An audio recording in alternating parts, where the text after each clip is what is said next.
अब हनुमान जी ने सोचा कि गुरु किसे बनाए, पढ़ना तो है, गुरु तो चाहिए, पर कौन बने।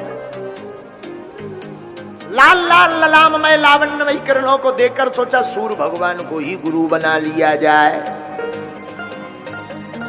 सोई छलांग लगाई, गुरुदेव की जय हो। सूर्य भगवान के सामने प्रकट हो गए। सूर्य भगवान बोले भैया, गौर से देखा कौन?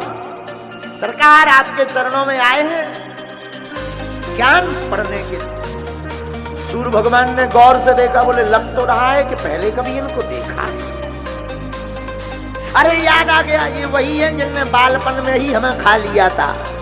बाल समय रवि भक्ष लियो तब तीनहु लोक भयो अंधियारो, ताही को त्रास भयो जग को यह संकट काहू सो जाने न तारो। ये वही है जिनने नाश्ता में हमें ले लो। सूर्य भगवान ने सोची कि पढ़वे आए, ऐसा विद्यार्थी कौन काम का जो बचपन में ही खा जाए, और अगर पढ़ाई करें ना जाने कब इनको मूड बन जाए।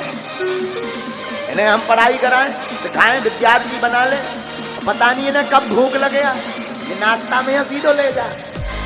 तो सूर्य भगवान बोले देखो भाई, हम तो नहीं तुम्हें दीक्षा दे सकते, शिक्षा नहीं दे सकते। हनुमान जी बोले क्यों? बोले नहीं तो नहीं, कारण तो बता।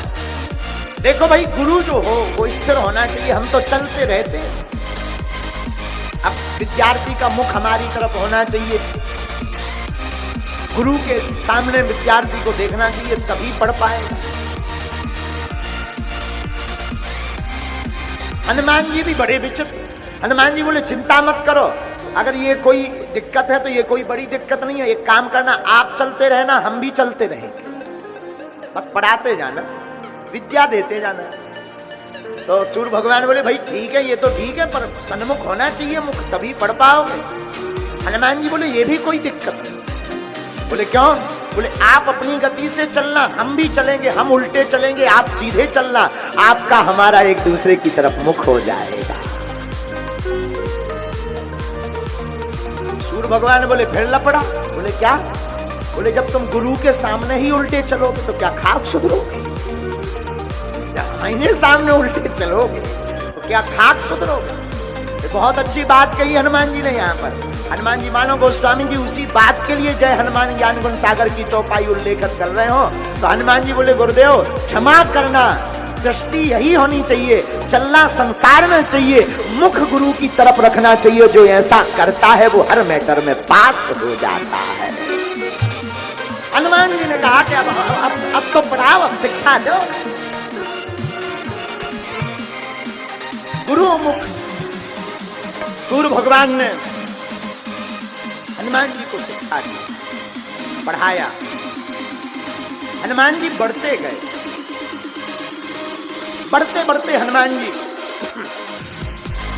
जय हनुमान हो गया। अब जय हनुमान ज्ञान, ज्ञान तक हनुमान जी पहुंच गए, लेकिन गुणों के सागर अभी हनुमान जी नहीं बने। याद रखना मेरे साधुओं, आप पढ़ करके गुरु कृपा से ज्ञानी बन सकते हो, भक्त बन सकते हो, गुणों के सागर नहीं बन सकते। गुणों के सागर तभी बनोगे जब, देखो बुरा मत मानिए, हम लोग गुरु को तो मानते हैं पर गुरु की नहीं मानते, यही जिंदगी में गलती कर जाते हैं। यहाँ जितने लोग बैठे हैं माता पिता को तो सब मानते, पर माता पिता की कोई नहीं मानते। माता जी है, पिताजी है।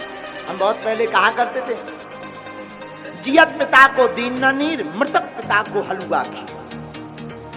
जब तक बाप जिंदा रहता है सो पानी नहीं पिबाऊ, तब मर जात सो गंगा जी ले जा। बोले क्या? बोले अब बाप मर गया ठटरी के बरे, जब तक जिंदा रहा पानी नहीं पिलाया, मर गया सो गंगा स्नान कर रहा, अस्थियां विसर्जित कर रहा। जियत पिता को दंगम दंगा, मृतक पिता पहुंचाए गंगा। मर गया बाप सो गंगा। हम तुमसे यही कहना चाहते हैं, जब तक जिंदगी है माता पिता और गुरु का सम्मान करते रहो। हनुमान जी ज्ञानी तो हो गए, पर गुण के सागर कब हुए? गुण के सागर देखो भाई, गुण और अवगुण सब में, ये भगवान की लीला है, कोई ऐसा नहीं है जिसमें अवगुण ना हो। हनुमान जी गुण नहीं, गुणों के निधान है, इसलिए तो लिखा सकल गुण निधानम। ये गुणों के राजा हैं हनुमान जी। अच्छा, गुण कैसे आए हनुमान जी के अंदर? गुरु की बात मान करके गुण आए। गुरुदेव ने कहा हमने विद्या तो दे दी, अब इसका सदुपयोग करना। हनुमान जी सदुपयोग करके लंका पार गए। जानकी जी की खबर लेने के लिए माता जानकी जी के संताप को मिटाया तो माँ जानकी जी ने ही आशीर्वाद दिया, अजर अमर गुण निधि सुत हो, जाओ तुम गुणों से भंडार में भर जाओ।